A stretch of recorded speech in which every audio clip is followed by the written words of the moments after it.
Halo teman-teman, pada musim panas tahun 1971, ada eksperimen psikologi yang berani dan kontroversial di ruang bawah tanah Stanford University. Eksperimen ini dipimpin oleh psikolog Philip Zimbardo. Penelitian ini dikenal sebagai eksperimen penjara Stanford. Tujuannya adalah untuk menyelidiki bagaimana individu beradaptasi dengan peran otoritas dan penahanan. Bayangkan teman-teman, eksperimen ini seperti penjara sungguhan. Ada penjaga dan narapidana. 24 mahasiswa laki-laki dipilih untuk berpartisipasi. Mereka dianggap sehat secara mental dan stabil secara emosional. Mereka dibagi secara acak menjadi penjaga dan narapidana. Para penjaga memakai seragam khaki dan kacamata hitam. Sementara itu, para narapidana diberi pakaian longgar dan topi nilon. Kaki para narapidana juga dirantai dan diberi nomor identifikasi. Tujuannya adalah untuk menciptakan kembali pengalaman psikologis yang nyata dari penahanan. Eksperimen penjara Stanford didorong oleh pertanyaan yang sederhana tapi mendalam.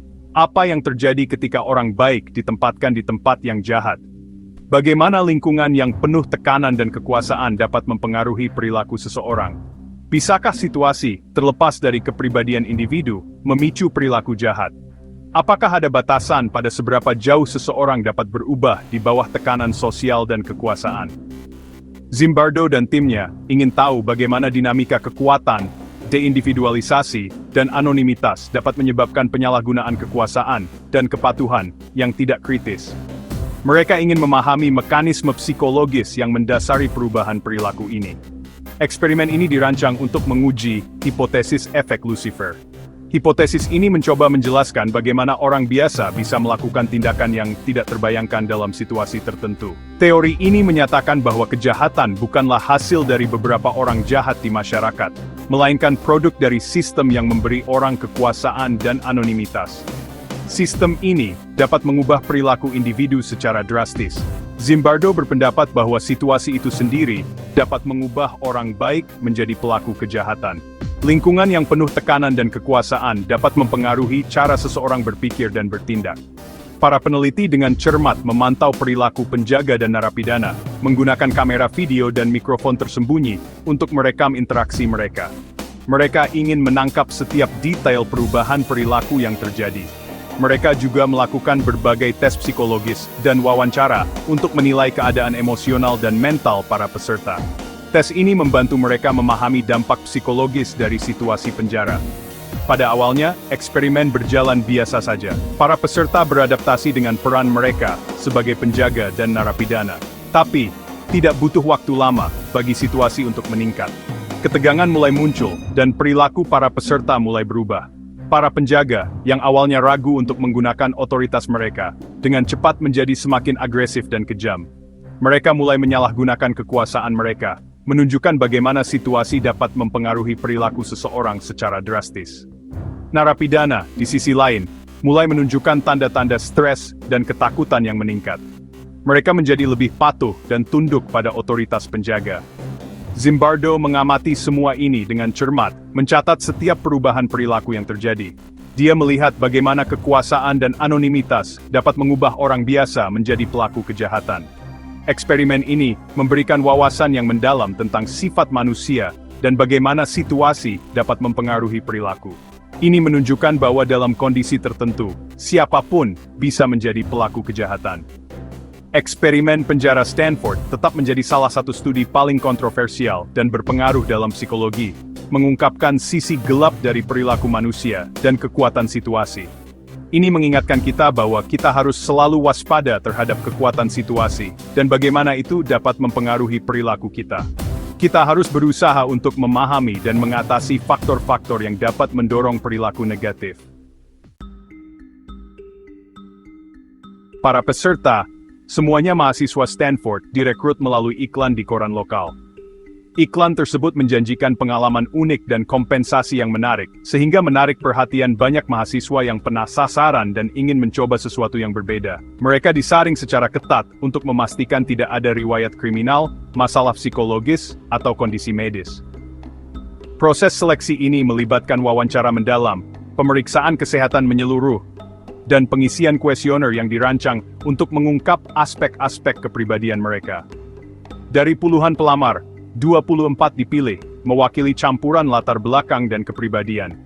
Mereka datang dari berbagai jurusan dan etnis, menciptakan kelompok yang beragam dan dinamis, yang diharapkan dapat memberikan wawasan yang lebih kaya dalam eksperimen ini. Tanpa sepengetahuan para peserta, penangkapan mereka telah diatur sebelumnya. Mereka menjalani hari-hari mereka seperti biasa, tanpa menyadari bahwa mereka akan segera menjadi bagian dari eksperimen yang kontroversial dan mendalam ini. Pada suatu pagi yang cerah, sirene polisi tiba-tiba terdengar di kampus Stanford. Suara sirene yang memekakkan telinga menarik perhatian banyak orang, menciptakan suasana panik dan kebingungan di antara mahasiswa dan staf kampus. Mahasiswa-mahasiswa itu ditangkap di rumah mereka karena dicurigai melakukan perampokan dan pencurian. Penangkapan ini dilakukan dengan cara yang sangat realistis, lengkap dengan borgol dan pembacaan hak-hak mereka, membuat para mahasiswa benar-benar merasa seperti penjahat. Mereka diborgol, ditelanjangi, digeledah, dan dibawa ke penjara tiruan di ruang bawah tanah gedung psikologi Stanford. Proses ini dirancang untuk menghilangkan identitas pribadi mereka, membuat mereka merasa terasing dan tidak berdaya. Proses dehumanisasi ini dirancang untuk membuat para peserta merasa tidak berdaya dan tidak penting, sehingga menyiapkan panggung untuk transformasi psikologis yang akan segera terjadi. Mereka diperlakukan dengan cara yang sangat tidak manusiawi, yang bertujuan untuk menguji batas-batas mental dan emosional mereka. Para penjaga diberi instruksi minimal tentang cara menjaga ketertiban. Mereka hanya diberi panduan singkat dan dibiarkan untuk menafsirkan dan menerapkan aturan sesuai dengan pemahaman mereka sendiri. Mereka dibebaskan untuk mengembangkan aturan dan regulasi mereka sendiri. Ini memberikan mereka kekuasaan yang besar dan kebebasan untuk menentukan bagaimana mereka akan mengelola para narapidana. Mereka dengan cepat mengadopsi sikap otoriter, menggunakan penghinaan verbal, kerja paksa, dan taktik manipulasi psikologis untuk mengontrol para narapidana. Para penjaga mulai menunjukkan perilaku yang semakin kejam dan tidak manusiawi, menciptakan lingkungan yang penuh tekanan dan ketakutan bagi para narapidana. Beberapa narapidana mencoba melawan dan berteriak, namun upaya mereka dengan cepat dihentikan oleh para penjaga. Setiap tindakan perlawanan dihadapi dengan hukuman yang keras, membuat para narapidana semakin merasa terjebak dan putus asa.